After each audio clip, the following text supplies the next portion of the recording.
Perkenalkan, nama saya Muhammad Wildan Firdaus dengan NIM tersebut. Nah, di sini saya akan menjelaskan bagaimana menggunakan Google Classroom. Nah, di sini kita akan mencari pencarian Google Classroom. Nah, lalu kita klik Google Classroom ya. Dan akan mengeluar tampil seperti ini. Lalu kita akan memilihkan login yang ada di bagian paling kanan atas. Nah, login ke Google Classroom dan akan berbentuk seperti ini. Nah, karena saya di sini sudah memiliki akun, nah kita mulai lagi dari awal. Di sini untuk menglogin atau masuk ke Google Classroom, kita tuh harus menggunakan email, mau itu email pribadi ataupun email student seperti yang saya gunakan ya saat ini. Nah, di sini saya akan menggunakan email pribadi saya untuk login ke Google Classroom. Nah, tampilannya seperti ini. Kosong karena belum ada kelas yang untuk saya join. Nah, jadi di sini saya akan mencontohkan jikalau saya seandainya jadi seorang guru. Nah, saya akan membuatkan kelas untuk memulai suatu tugas ataupun pekerjaan di Google Classroom. Nah, di sini akan diisikan nama kelas. Sebagai contohnya, saya akan membuat IPA 2. Nah, di bagian mungkin saya akan mengisikan dengan jam, dengan jadwal jam 7.45 sampai dengan jam 9:30. Nah, mata pelajaran akan saya contohkan mungkin dengan matematika ya. Nah, selanjutnya akan langsung kita buat di sini. Dan akan muncullah tampilan seperti ini jika kita sudah membuat suatu kelas di Google Classroom. Nah, di sini yang paling penting itu adalah kode kelas. Karena di mana kode kelas ini untuk mahasiswa ataupun siswa dapat bergabung menggunakan kode tersebut ke kelas. Nah, saya akan mencontohkan untuk bergabung ke kelas dengan menggunakan kode tersebut. Nah, untuk bergabung ke dalam kelas yang sudah saya buat tadi, itu memerlukan kode seperti ini. VFJ3BWMN. Nah, terus selanjutnya, untuk join kelas ataupun bergabung dengan kelas, ada tombol tanda panah yang samping kanan tadi itu. Nah, di sini kita masukkan ID ataupun kode tersebut, kode kelas yang ingin kita masuk. Nah, seperti itu. Nah, untuk selanjutnya, tugas di sini, tugas-tugas yang sudah diberikan ataupun yang sudah dibuat akan keluar di sini ataupun tertara di sini yang harus kita kerjakan. Nah, seperti itu. Adapun fitur orang di sini adalah yang isi kelas tersebut. Saya seorang pengajar dan siswa-siswa yang akan bergabung ke dalam kelas saya. Nah, seperti itu. Dan di sini juga ada fitur nilai di setiap tugas yang sudah diberikan, dan bisa juga ada juga untuk dikelompokkan siapa yang nilainya paling tinggi ataupun siapa yang nilainya paling rendah. Nah, seperti itu. Adapun di mana untuk pengaturan suatu kelas itu ada berupa yang seperti ini.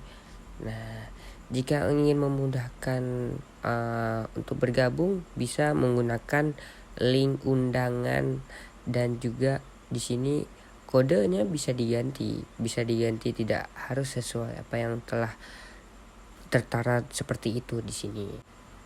Untuk melanjutkannya, di sini ada fitur kalender. Nah, kalender di sini tugas-tugas yang sudah diberikan akan keluar di tanggal-tanggal yang sesuai diberikan tugas tersebut. Akan saya contohkan menggunakan Google Studio saya. Nah, di sini di kalender akun student saya sendiri, Google Classroom saya sendiri, di sini ada contoh di mana tugas yang sudah diberikan akan keluar seperti ini. Nah, tugas-tugas yang sudah diberikan bakalan keluar di tanggal-tanggal tersebut di fitur kalender ini. Nah, untuk selanjutnya ada fitur untuk kita mengerjakan tugas. Di sini ada Google Docs ataupun dokumen. Nah, di sini akan muncul seperti bentuknya Word. Di sini kita bisa menyusun ataupun membuat sesuatu makalah tentang apakah itu, membuat di sini. Nah, seperti itu. Di sini kita bisa mengetik apa saja, lalu nanti tinggal kita save kan, lalu ya kita download biar langsung muncul ke folder laptop ataupun komputer kita pribadi.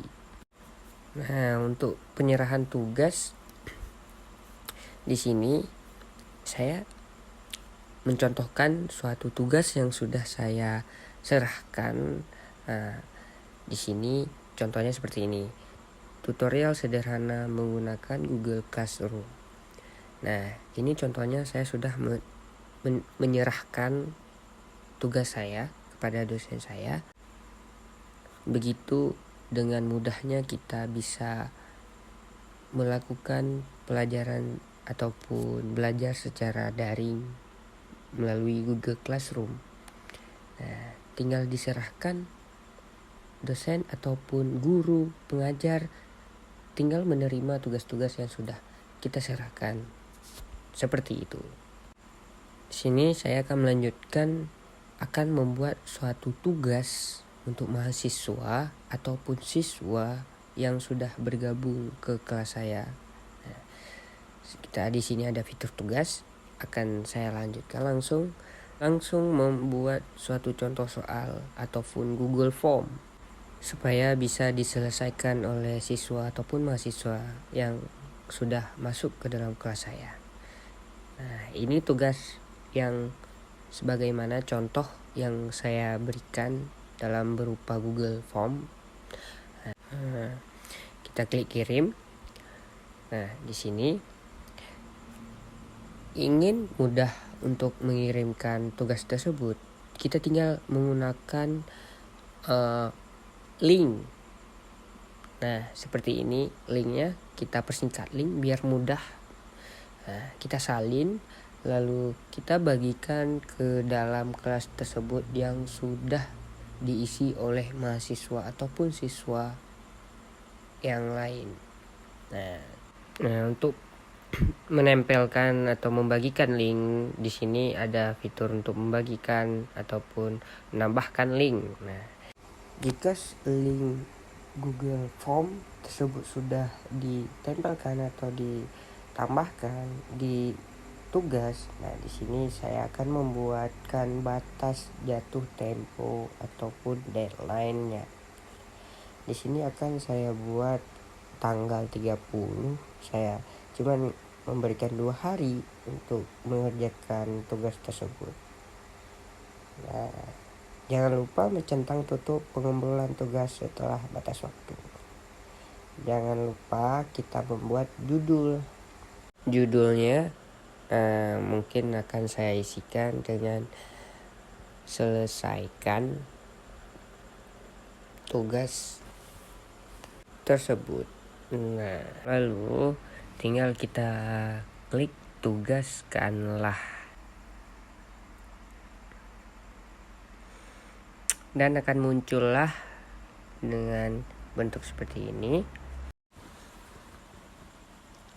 Sekian, mungkin hanya itu saja tutorial dari saya yang dapat saya berikan kepada penonton yang lain. Mungkin jika ada salah perkataan ataupun kekurangan dalam penyampaian kata, itu berupa salah dari saya. Saya akhiri. Assalamualaikum warahmatullahi wabarakatuh.